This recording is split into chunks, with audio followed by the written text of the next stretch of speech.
श्री गणेशाय नमः। 3 लोक 14 भुवन तेरी जय जयकार। हे गणपति गण देवता हर लो दुख अपार। गुरु ब्रह्मा गुरु विष्णु गुरु देवो महेश्वरा। गुरु साक्षात पर ब्रह्म तस्मै श्री गुरुवे नमः।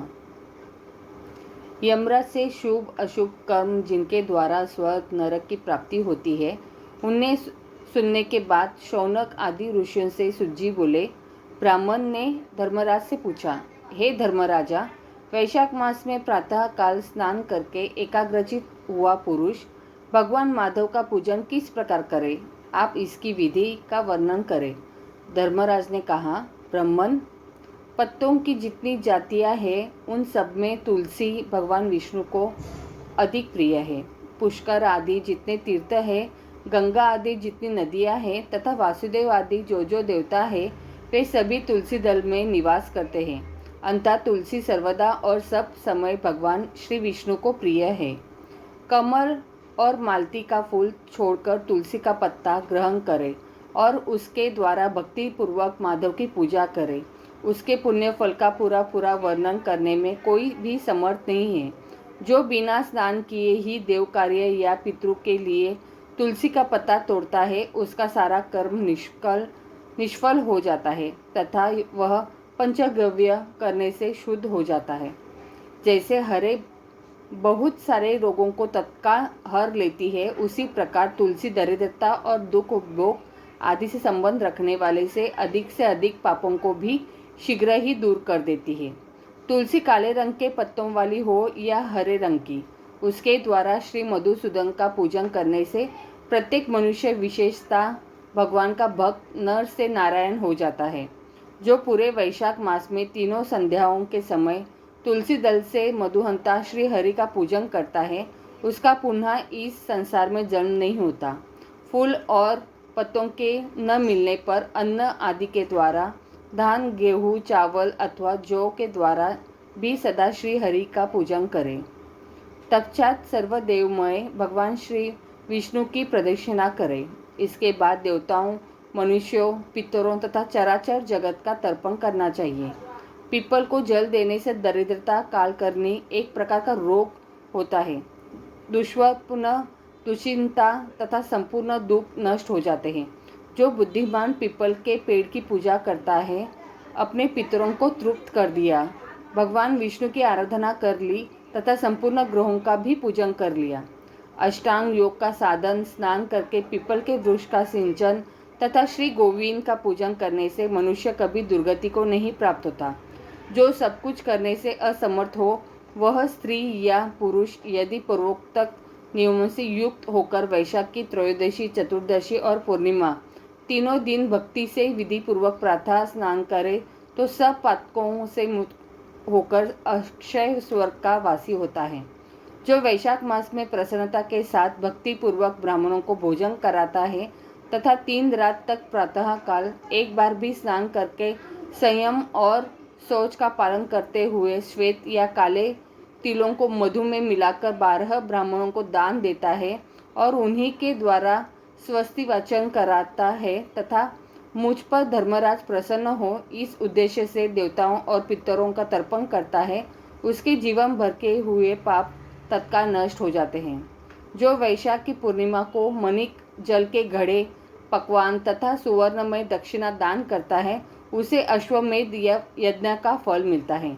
इतनी कथा कहकर सुज्जी कुछ रुके, फिर पुनः बोले। इसके बाद यमराज ने ब्राह्मण को इस विषय में एक प्राचीन इतिहास कहा, जिसमें एक ब्राह्मण का घने वन के भीतर प्रेतों के साथ संवाद हुआ था। मध्य प्रदेश में एक धन शर्मा नामक ब्राह्मण रहता था। उसमें पाप का लेश मात्र भी नहीं था। एक दिन वह कुश आदि लेने के लिए वन में गया। वहां उसने एक अद्भुत बात देखी। उसे 3 महाप्रेत दिखाई दिए जो बड़े ही दुष्ट और भयंकर थे। ब्राह्मण धन शर्मा उन्हें देखकर डर गया। उन प्रेतों के केश ऊपर को उठे हुए थे, लाल लाल आंखें, काले काले दांत और सूखा हुआ उनका पेट था। धन शर्मा ने उनसे पूछा, तुम लोग कौन हो? यह नरक सी अवस्था तुम्हें कैसे प्राप्त हुई? मैं भय से आतुर और दुखी हूँ, दया का पात्र हूँ, मेरी रक्षा करो। मैं भगवान विष्णु का दास हूँ। मेरी रक्षा करने से भगवान तुम लोगों का भी कल्याण करेंगे। भगवान विष्णु ब्राह्मणों के हितैषी है।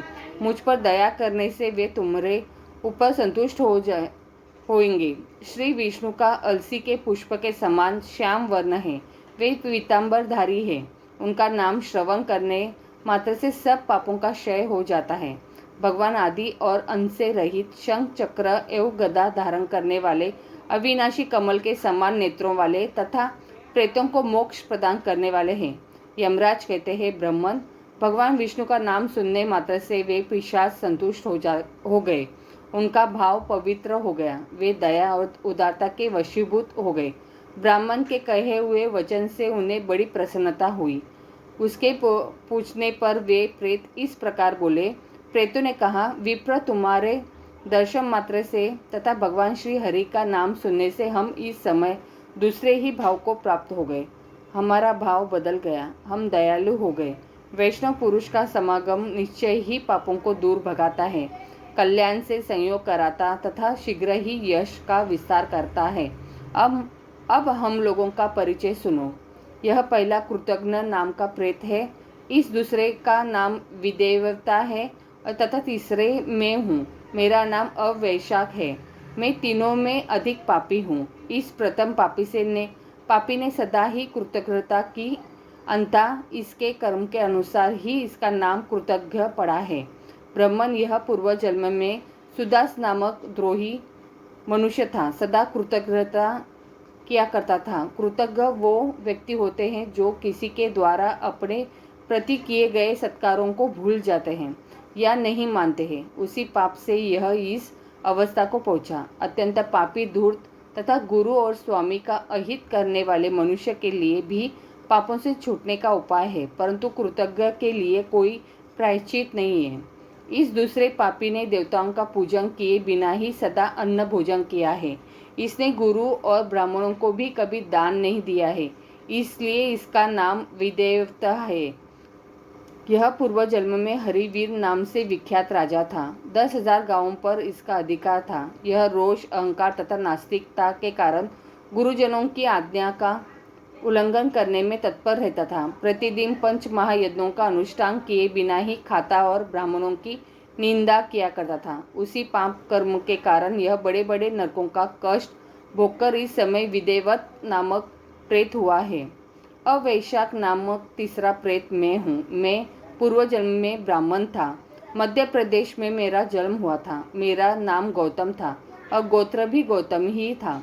मैं वासुपुर गांव में निवास करता था। मैंने माधव मास में भगवान माधव की प्रसन्नता के उद्देश्य से कभी स्नान नहीं किया, दान और हवन भी नहीं किया। विशेषतः वैशाख मास से संबंध रखने वाला कोई कर्म नहीं किया। वैशाख में मधुसूदन का पूजन नहीं किया तथा विद्वान पुरुषों को दान आदि से संतुष्ट नहीं किया। वैशाख मास की किसी भी पूर्णिमा को जो पूर्ण फल प्रदान करने वाली है, मैंने स्नान, दान, शुभ कर्म, पूजा तथा पुण्य के द्वारा उसके व्रत का पालन नहीं किया।